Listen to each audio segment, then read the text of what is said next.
Hello students, welcome back to Plus 1 Economics Online Classroom. Previous ക്ലാസ്സിൽ Indian ഇക്കോണമിയിലെ 9ാമത്തെ chapter complete ചെയ്തു. ഇന്നത്തെ ക്ലാസ്സിൽ discuss ചെയ്യാൻ വേണ്ടി പോകുന്നത് ഇന്ത്യൻ ഇക്കോണമിയിലെ അവസാനത്തെ ചാപ്റ്ററാണ്. Chapter 10 comparative development experience of India with its neighbours. വികസനാനുഭവങ്ങൾ ഒരു താരതമ്യ പഠനം, ഇന്ത്യയും അയൽ രാജ്യങ്ങളും. ഇമ്പോർട്ടൻ്റ് ആയിട്ടുള്ള ഒരു ചാപ്റ്ററാണ്. 5 മാർക്കിന് നിത്യേന ഈ ചാപ്റ്ററിൽ നിന്നും ഒരു ചോദ്യം എക്സ്പെക്റ്റ് ചെയ്യാവുന്നതാണ്. ഓക്കെ, 5 മാർക്കിനായിരിക്കും ചോദ്യങ്ങൾ വരുന്നത്. അതും സ്പെസിഫിക് ആയിട്ടുള്ള ചോദ്യങ്ങളാണ് വരിക, ഷോർട്ട് എസ്സേ ആയിട്ടുള്ള ചോദ്യങ്ങൾ. ഓക്കെ, ഈ ഒരു ചാപ്റ്ററിൽ നമ്മൾ പ്രധാനമായിട്ടും ഡിസ്കസ് ചെയ്യുന്നത് ഇന്ത്യയുടെ നൈബർ കൺട്രീസ് ആയിട്ടുള്ള അയൽ രാജ്യങ്ങളുമായിട്ടുള്ള ഡെവലപ്മെൻറ്റ് സ്ട്രാറ്റജീസ്, വികസന തന്ത്രങ്ങളും അതുപോലെ ഡെവലപ്മെൻറ്റ് എക്സ്പീരിയൻസുകളും വികസന അനുഭവങ്ങളും ഇതൊക്കെയാണ് ഡിസ്കസ് ചെയ്യാൻ വേണ്ടിയിട്ട് പോകുന്നത്. ഇവിടെ പ്രധാനമായിട്ടും ഇന്ത്യയുടെ നൈബർ കൺട്രീസ്, ഇന്ത്യയുടെ അയൽ രാജ്യങ്ങളായിട്ടുള്ള പാകിസ്ഥാൻ അതുപോലെ ചൈന, ഇവരുമായിട്ടുള്ള ഡെവലപ്മെൻറ്റ് കമ്പാരിസൺ ആണ് ഇവിടെ നമ്മൾ ഡിസ്കസ് ചെയ്യുന്നത്. ഓക്കെ, ഈ 3 രാജ്യങ്ങൾ ഏതൊക്കെയാണ്? India, Pakistan, China. ഈ 3 രാജ്യങ്ങളും തമ്മിലുള്ള ഒരു ഡെവലപ്മെൻറ്റ് സ്ട്രാറ്റജി, അതിൻ്റെ ആ വഴി എങ്ങനെയായിരുന്നു, എങ്ങനെയൊക്കെയാണ് ഡെവലപ്മെൻറ്റ് ഉണ്ടായിട്ടുള്ളത്, അതിനെക്കുറിച്ചൊക്കെയാണ് നമ്മൾ താരതമ്യം ചെയ്തുകൊണ്ട് ഒരു കമ്പാരിസൺ, അല്ലേ, ടോപ്പിക്കിൻ്റെ പേര് തന്നെ നിങ്ങൾക്ക് കാണാം, കമ്പാരറ്റീവ് ഡെവലപ്മെൻറ്റ് എക്സ്പീരിയൻസ് ആണ്, ഒരു താരതമ്യ പഠനമാണ്. ഇവ 3 തമ്മിലുള്ള ഒരു കമ്പാരിസൺ ആണ്. ഓക്കെ, ഇവിടെ ആദ്യം നമുക്ക് പഠിക്കാനുള്ളത്, ഇൻട്രൊഡക്ടറി പാർട്ടായിട്ട് പഠിക്കാനുള്ളത് വെരി ഇമ്പോർട്ടൻ്റ്, ഞാനിവിടെ മാർക്ക് ചെയ്തിട്ടുണ്ട്. Development path of India, Pakistan, China. ആദ്യം നമ്മൾ ഡിസ്കസ് ചെയ്യുന്നത് ഇന്ത്യ, പാകിസ്ഥാൻ, ചൈന ഈ 3 രാജ്യങ്ങളുടെയും വികസന വഴിയുടെ ഒരു ഓവറോൾ റിവ്യൂ ആണ് നമ്മൾ എന്ത് ചെയ്യുന്നത്, ചെയ്യാൻ വേണ്ടിയിട്ട് പോകുന്നത്. ഓക്കെ ആണല്ലോ, ഒരു ഓവറോൾ ആയിട്ട് മൊത്തത്തിൽ ഈ 3 രാജ്യങ്ങളുടെയും വികസന അനുഭവങ്ങൾ എന്തൊക്കെയാണ് അല്ലെങ്കിൽ എങ്ങനെയൊക്കെയാണ് എന്നാണ് ഡിസ്കസ് ചെയ്യാൻ വേണ്ടിയിട്ട് പോകുന്നത്. വെരി ഇമ്പോർട്ടൻറ്റ് മാർക്ക് ചെയ്തിട്ടുണ്ട്. ഇതിൽ ഓരോ പോയിന്റ്സും വളരെ ഇമ്പോർട്ടൻ്റ് ആണ്. First point, all the 3 countries started their development path at the same time. അതായത് ഇവ 3 തമ്മിലുള്ള ഒരു ബന്ധം എന്താണ്?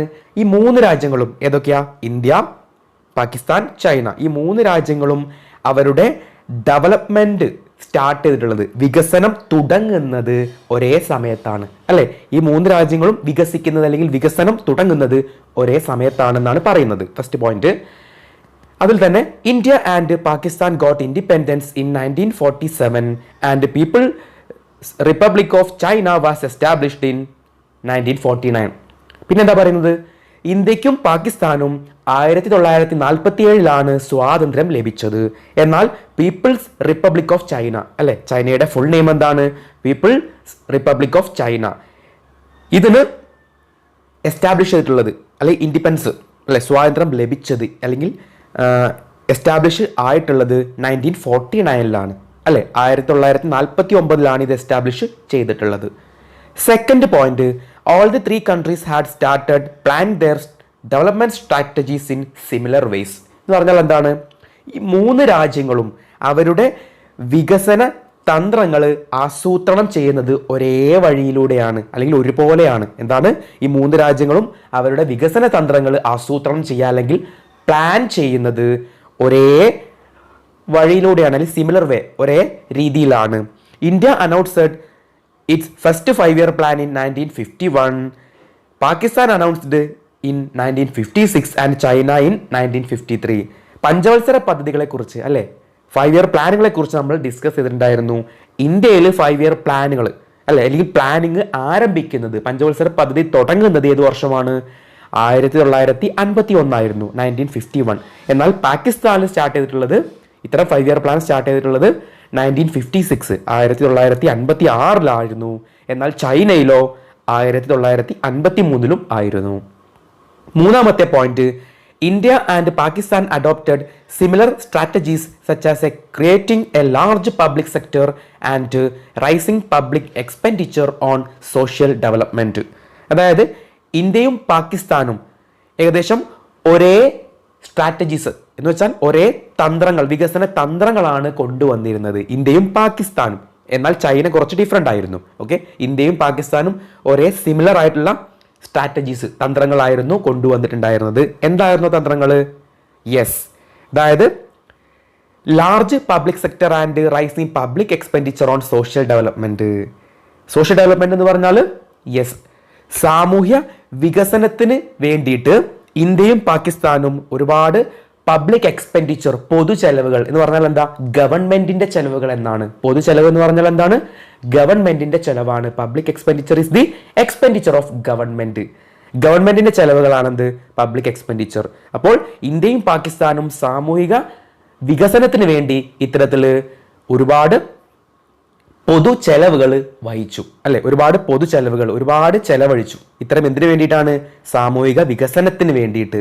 ഓക്കെ, 4ാമത്തെ point, both India and Pakistan had adopted mixed economy model but China had adopted command economy model of economic growth.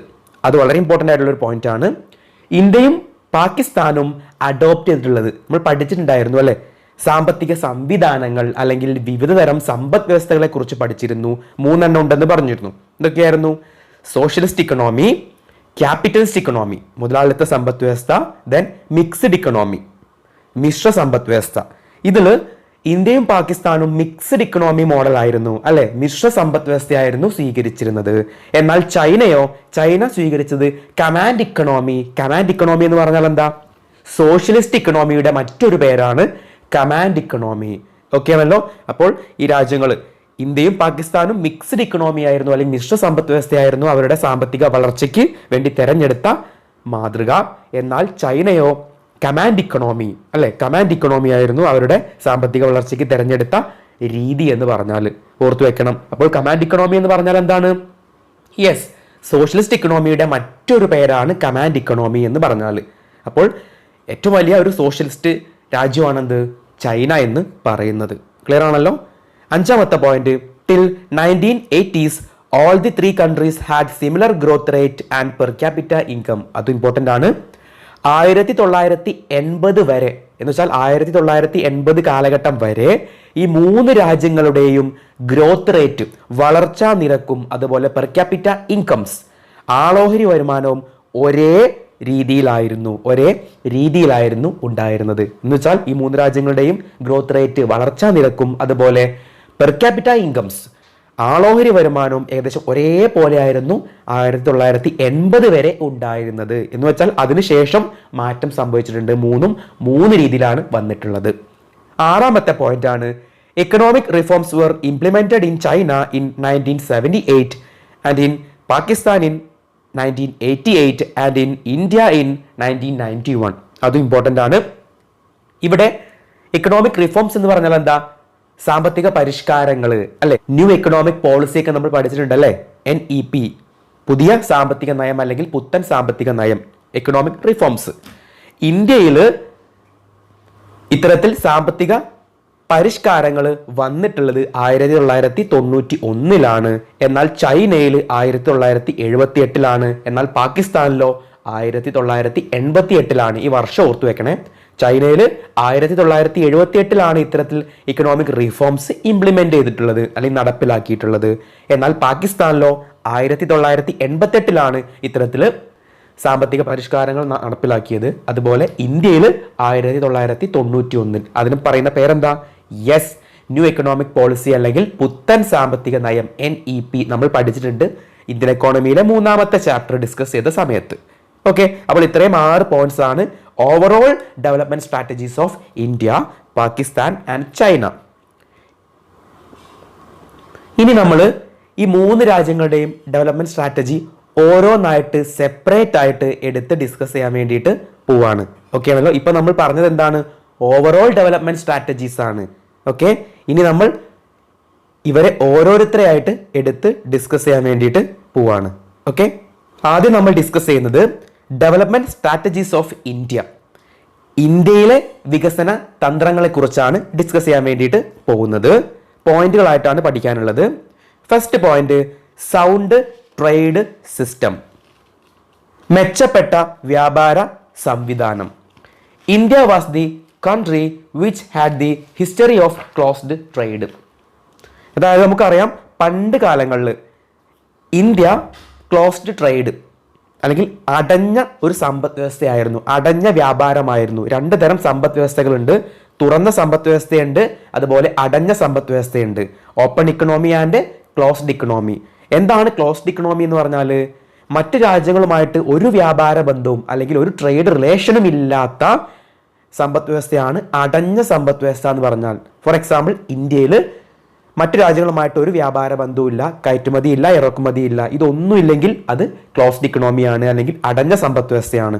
എന്താണ് open economy? ഒരു രാജ്യത്തിന് അല്ലെങ്കിൽ ഒരു എക്കണോമിക്ക് മറ്റ് രാജ്യങ്ങളുമായിട്ട്, ഫോറിൻ കൺട്രീസ് ആയിട്ട് ട്രേഡ് റിലേഷൻ അല്ലെങ്കിൽ വ്യാപാര ബന്ധങ്ങൾ എന്ന് വെച്ചാൽ എക്സ്പോർട്ട് ആൻഡ് ഇമ്പോർട്ട് റിലേഷൻ, കയറ്റുമതി ഇറക്കുമതി ബന്ധം ഉണ്ടെങ്കിൽ അത് തുറന്ന സമ്പദ് വ്യവസ്ഥയാണ്, അല്ലെങ്കിൽ ഓപ്പൺ ഇക്കണോമി ആണെന്ന് പറയാം. എന്നാൽ പണ്ട് കാലങ്ങളിൽ ഇന്ത്യ എന്തായിരുന്നു? ഒരു ക്ലോസ്ഡ് ഇക്കണോമി ആയിരുന്നു, അല്ലെങ്കിൽ ഒരു അടഞ്ഞ വ്യാപാര സമ്പദ് വ്യവസ്ഥയായിരുന്നു. Okay, because of this historical background, there is critical challenges for India in order to make new policy which can support the new trade system. അതായത് ഒരുപാട് ഹിസ്റ്റോറിക്കൽ ബാക്ക്ഗ്രൗണ്ട് അല്ലെ, അല്ലെങ്കിൽ ചരിത്രമായി ബന്ധപ്പെട്ടുകൊണ്ട് ഇന്ത്യ ഒരുപാട് ഇത്തരത്തിൽ അടഞ്ഞ വ്യാപാരമായതുകൊണ്ട് ഒരുപാട് ചാലഞ്ചസുകൾ, ഒരുപാട് ആഘാതങ്ങൾ നേരിട്ടിരുന്നു. ഓക്കെ, വെല്ലുവിളികൾ നേരിട്ടിരുന്നു. എന്നാൽ ഇതിനെല്ലാം മാറ്റിമറയ്ക്കാൻ വേണ്ടിയിട്ട് ഇന്ത്യ നിലവിൽ എന്ത് ഇൻട്രൊഡ്യൂസ് ചെയ്തു? യെസ്, അവരുടെ എക്കണോമിക് ഗ്രോത്ത് അല്ലെങ്കിൽ ഇന്ത്യയുടെ വളർച്ച വർദ്ധിപ്പിക്കാൻ വേണ്ടിയിട്ട് ഇന്ത്യ ഏത് ട്രേഡ് സിസ്റ്റം ഇപ്പോൾ തിരഞ്ഞെടുത്തു? Open economy. ഓക്കെ ആണല്ലോ, തുറന്ന സമ്പദ് വ്യവസ്ഥ. നമ്മൾ പഠിച്ചിട്ടുണ്ട്.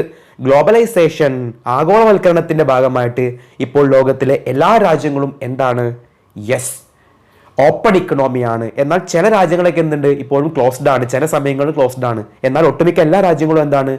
ഓപ്പൺ ഇക്കണോമിയാണ്, അല്ലെങ്കിൽ തുറന്ന സമ്പദ് വ്യവസ്ഥയാണ്. ഇപ്പോൾ ഇന്ത്യ ഒരു ഓപ്പൺ ഇക്കണോമിയാണ്, അല്ലെങ്കിൽ തുറന്ന സമ്പദ് വ്യവസ്ഥയാണ്. മറ്റു രാജ്യങ്ങളുമായിട്ട് എക്സ്പോർട്ട് ഇമ്പോർട്ട് റിലേഷൻ, കയറ്റുമതി ഇറക്കുമതി ബന്ധം ഉണ്ട്.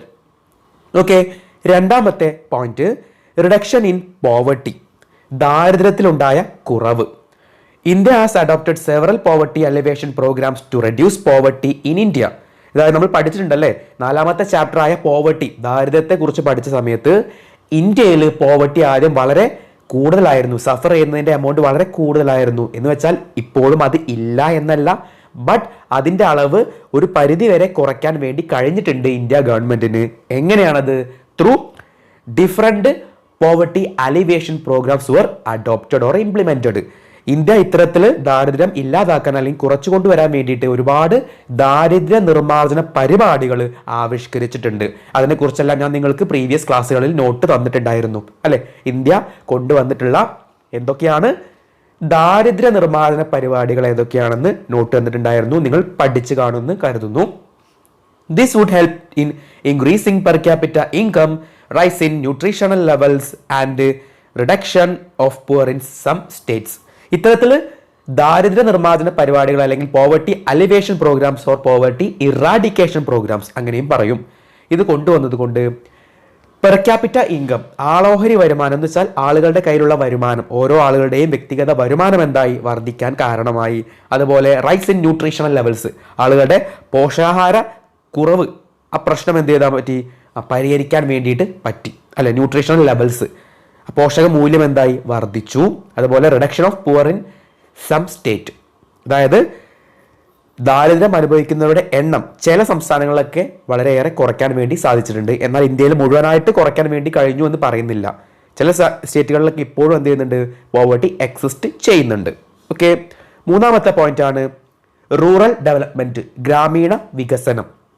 Under this strategy India adopted various measures of development of areas that are lagging behind in the overall development of village economy.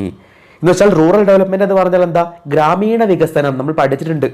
ഗവൺമെന്റിന്റെ ഡിഫറെന്റ് ആക്ഷൻ പ്രോഗ്രാമുകളിലൂടെ ഗ്രാമപ്രദേശങ്ങളിലെ അല്ലെങ്കിൽ റൂറൽ ഏരിയാസിനെ, അതിന്റെ ഓവറോൾ ഡെവലപ്മെന്റിനെയാണ് എന്ത് വിളിക്കുന്നത്? റൂറൽ ഡെവലപ്മെന്റ് എന്ന് വിളിക്കുന്നത് അല്ലെ.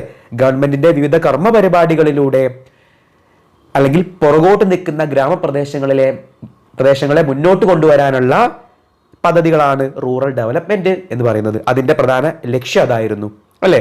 ഇത്തരത്തില് ഒരുപാട് മെഷേഴ്സ്, ഒരുപാട് പദ്ധതികൾ അല്ലെങ്കിൽ പരിപാടികൾ റൂറൽ ഡെവലപ്മെന്റിന് വേണ്ടിയിട്ട് ഇന്ത്യ ഗവൺമെന്റ് കൊണ്ടുവന്നിട്ടുണ്ടായിരുന്നു. നാലാമത്തെ പോയിന്റ് എംപ്ലോയ്മെന്റ് ജനറേഷൻ, തൊഴിൽ സൃഷ്ടിക്കൽ.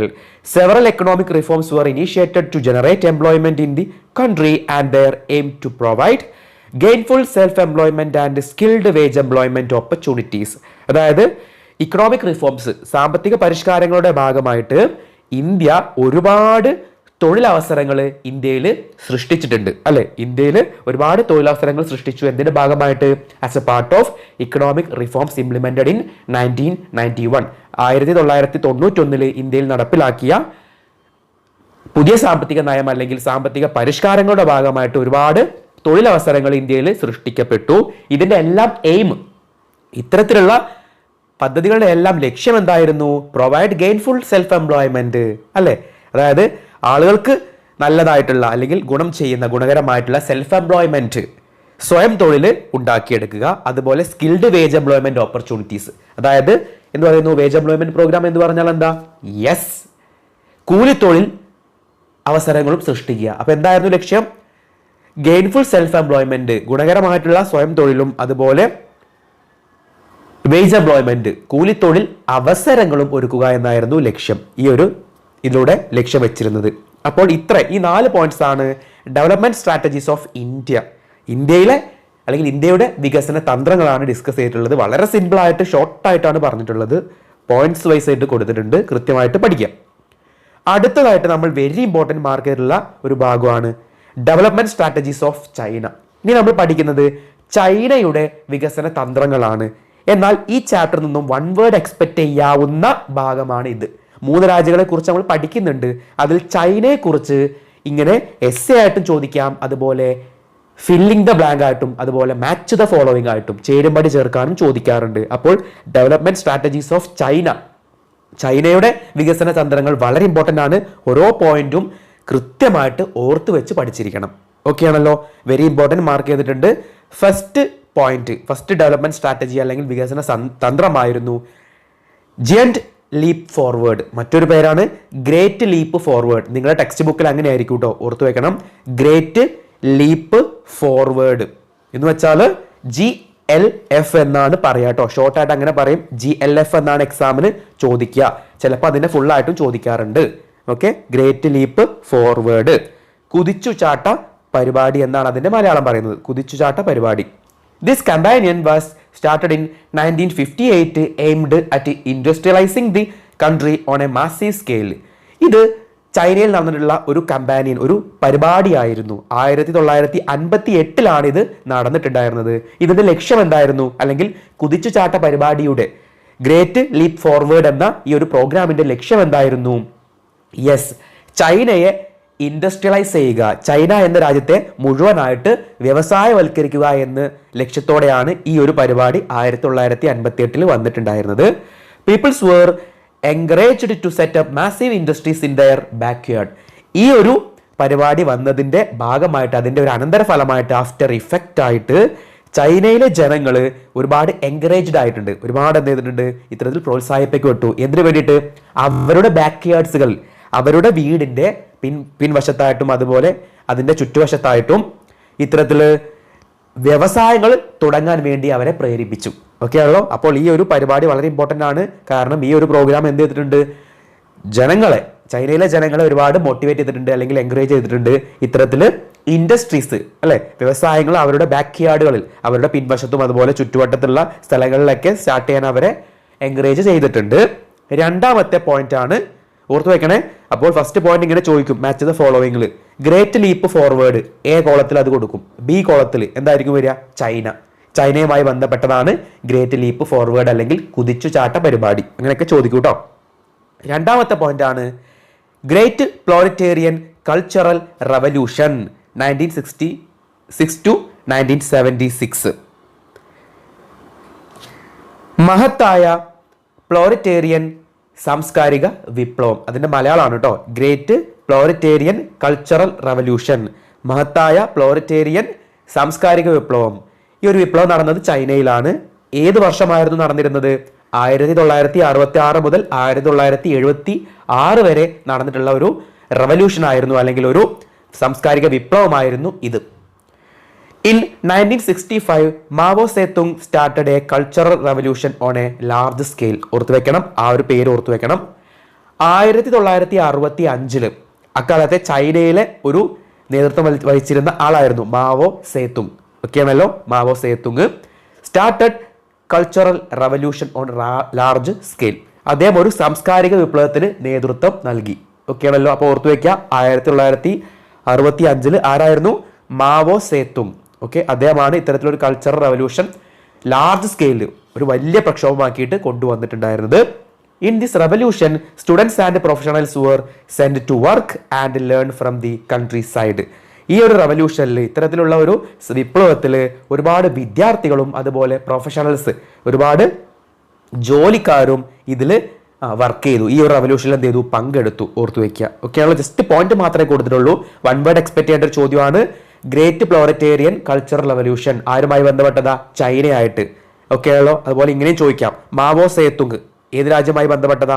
ചൈനയായിട്ട് ബന്ധപ്പെട്ട ആളാണ്. ഓക്കെ, മൂന്നാമത്തെ പോയിന്റ് ആണ് 1978 റിഫോംസ്. 1978 റിഫോംസ് അല്ലെങ്കിൽ പരിഷ്കാരങ്ങൾ, അല്ലെ, സാമ്പത്തിക പരിഷ്കാരങ്ങൾ നമ്മൾ പഠിച്ചു, അല്ലെ. ഫസ്റ്റ് ഒരു ഓവറോൾ വ്യൂ പറഞ്ഞ സമയത്ത് പറഞ്ഞിട്ടുണ്ടായിരുന്നു, അല്ലെ. ഓവറോൾ വ്യൂസ് പറഞ്ഞ സമയത്ത് അവിടെ ഡിസ്കസ് ചെയ്തു. ആ കാര്യം തന്നെയാണ് ഇവിടെ നമ്മൾ ഒന്നുകൂടെ ഒന്ന് ഡിസ്കസ് ചെയ്യാൻ വേണ്ടിയിട്ട് പോകുന്നത്. ഓക്കെ, അപ്പോൾ 1978 ചൈനയിൽ ഇത്തരത്തിൽ സാമ്പത്തിക പരിഷ്കാരങ്ങൾ അല്ലെങ്കിൽ ഇക്കണോമിക് റിഫോംസ് ഇംപ്ലിമെന്റ് ചെയ്യുന്നത്. In 1978 China began to introduce many reforms in phases. 1978 China ഒരുപാട് പദ്ധതികൾ, ഒരുപാട് പരിഷ്കാരങ്ങൾ കൊണ്ടുവന്നു. These reforms were initiated in agricultural, foreign trade and investment sector. ഈ പ്രധാനമായിട്ടും ഇത്തരത്തിലുള്ള പരിഷ്കാരങ്ങൾ ചൈന ആവിഷ്കരിച്ചത് ഏതൊക്കെ മേഖലയിലായിരുന്നു? ഫസ്റ്റ് വൺ അഗ്രികൾച്ചറൽ സെക്ടർ, അല്ലെ, കാർഷിക മേഖലയിൽ. സെക്കൻഡ് ഫോറിൻ ട്രേഡ്, വിദേശ വ്യാപാര മേഖലയിൽ. ദെൻ ഇൻവെസ്റ്റ്മെന്റ് സെക്ടർ, നിക്ഷേപ മേഖലയിൽ. ഈ 3 മേഖലകളിലായിരുന്നു തുടക്കത്തിൽ ഇത്തരത്തിൽ ചൈന 1978 പരിഷ്കാരങ്ങൾ കൊണ്ടുവന്നിട്ടുണ്ടായിരുന്നത്. The goal of Chinese economic reforms was to generate sufficient surplus the finance the modernisation of mainland Chinese economy. Okay, ഇത്തരത്തിൽ സാമ്പത്തിക പരിഷ്കാരങ്ങളുടെ ലക്ഷ്യം എന്തായിരുന്നു? യെസ്, അതായത് ചൈനയുടെ മോഡേണൈസേഷന് വേണ്ടിയിട്ട്, നവീകരണത്തിന് വേണ്ടിയിട്ട് അല്ലെങ്കിൽ ആധുനീകരണത്തിന് വേണ്ടിയിട്ട് ഫണ്ട്, അല്ലെ, ഫിനാൻസ്, പണം ആവശ്യമുണ്ട്. ഓക്കെ ആണല്ലോ, അല്ലെങ്കിൽ ചൈനയുടെ ഇത്തരത്തിൽ നവീകരണം എന്ന ലക്ഷ്യത്തോട് കൂടിയിട്ടായിരുന്നു ഇത്തരത്തിൽ പുതിയ സാമ്പത്തിക പരിഷ്കാരങ്ങൾ ചൈന കൊണ്ടുവന്നിട്ടുണ്ടായിരുന്നത്. ചൈനീസ് എക്കണോമിയുടെ, അല്ലെ, ചൈനീസ് സമ്പദ് വ്യവസ്ഥയുടെ ഉന്നമനത്തിന് വേണ്ടിയിട്ടായിരുന്നു ഇത്തരത്തിൽ സാമ്പത്തിക പരിഷ്കാരങ്ങൾ 1978 ഇംപ്ലിമെന്റ് ചെയ്തിരുന്നത്. നാലാമത്തെ പോയിന്റ് ഇവിടെ കൊടുത്തിട്ടുണ്ട്, അതും വൺ വേർഡ് ആയിട്ട് ചോദിക്കാം, അതുപോലെ മാച്ച് ദ ഫോളോയിങ് ആയിട്ട് ചോദിക്കാം. China introduced commune system in agricultural sector. China കാർഷിക മേഖലയിൽ കമ്മ്യൂൺ സമ്പ്രദായം, ഓർത്തു വെക്കണം, കമ്മ്യൂൺ. ഓക്കെ, കമ്മ്യൂൺ സിസ്റ്റം അല്ലെങ്കിൽ കമ്മ്യൂൺ സമ്പ്രദായം നടപ്പിലാക്കി. അപ്പോൾ ഇവിടെ ഇതും എന്ത് ചെയ്യാം? ചോദിക്കാറുണ്ട്. ഇങ്ങനെയാണ് മാച്ച് ദ ഫോളോയിങ്ങിൽ ചോദിക്കും. എ ബി കൊടുക്കും കോളങ്ങൾ. അതിൽ എ എന്ന കോളത്തിൽ കമ്മ്യൂൺ സിസ്റ്റം അല്ലെങ്കിൽ കമ്മ്യൂൺ സമ്പ്രദായം എന്നുണ്ടാവും. ബി കോളത്തിൽ രാജ്യങ്ങളുടെ പേരുണ്ടാവും. ഏത് രാജ്യമായി ബന്ധപ്പെട്ടതാ? ചൈനയാണ്. ഓക്കെ, അപ്പോൾ ഇവിടെ വൺ വേർഡ് ആയിട്ട് എക്സ്പെക്ട് ചെയ്യേണ്ട ചോദ്യമാണ് first one, great leap forward, കുതിച്ചുചാട്ട പരിപാടി ചോദിക്കാറുണ്ട്. അതുപോലെ മാവോ സേതുങ്ങിനെ കുറിച്ച് ചോദിക്കാറുണ്ട്. Then great proletarian cultural revolution, മഹത്തായ പ്ലോറിറ്റേറിയൻ സാംസ്കാരിക വിപ്ലവത്തിനെ കുറിച്ച് മാച്ച് ദ ഫോളോവിംഗിൽ ചോദിക്കാം. അതുപോലെ വൺ വേർഡ് ചോദിക്കാം. അതുപോലെ മറ്റൊരു ഇമ്പോർട്ടൻറ്റ് വൺ വേർഡ് ആണ് കമ്മ്യൂൺ സിസ്റ്റം. ചൈനയാണ് കമ്മ്യൂൺ സമ്പ്രദായം അല്ലെങ്കിൽ കമ്മ്യൂൺ സിസ്റ്റം ഇൻട്രൊഡ്യൂസ് ചെയ്തത്. എവിടെയായിരുന്നു ഇൻട്രൊഡ്യൂസ് ചെയ്തത്? അഗ്രികൾച്ചറൽ സെക്ടർ, കാർഷിക മേഖലയിലാണ് ഇത്തരത്തിൽ കമ്മ്യൂൺ സമ്പ്രദായം നടപ്പിലാക്കിയത്. ഓക്കെ, അപ്പോൾ ഇന്നത്തെ ക്ലാസ്സിൽ നമ്മൾ ഡിസ്കസ് ചെയ്തത് ഇന്ത്യ, പാകിസ്ഥാൻ, ചൈന ഈ 3 രാജ്യങ്ങളുടെ വികസന അനുഭവങ്ങൾ, ഡെവലപ്മെന്റ് സ്ട്രാറ്റജീസ് അല്ലെങ്കിൽ ഡെവലപ്മെന്റ് എക്സ്പീരിയൻസിന്റെ ഒരു ഓവറോൾ വ്യൂ ഡിസ്കസ് ചെയ്തു.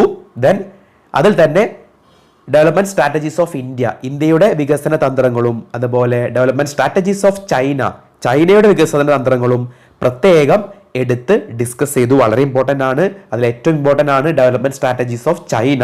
ഒരുപാട് വർഷങ്ങളായിട്ട് ഈ ഒരു ഭാഗത്ത് നിന്ന് ചൈനയെക്കുറിച്ച് ചോദ്യങ്ങൾ വരാറുള്ളതാണ്. ഓക്കെ, അപ്പോൾ ഇന്നത്തെ ക്ലാസ് എല്ലാവർക്കും മനസ്സിലായി കാണുമെന്ന് കരുതുന്നു. അടുത്ത ക്ലാസ്സിൽ ഈ ഒരു ചാപ്റ്ററിൻ്റെ ബാക്കി സെക്ഷൻ നമ്മൾ ഡിസ്കസ് ചെയ്യുന്നതായിരിക്കും. അപ്പോൾ നമുക്ക് വീണ്ടും കണ്ടുമുട്ടാം. Thank you so much.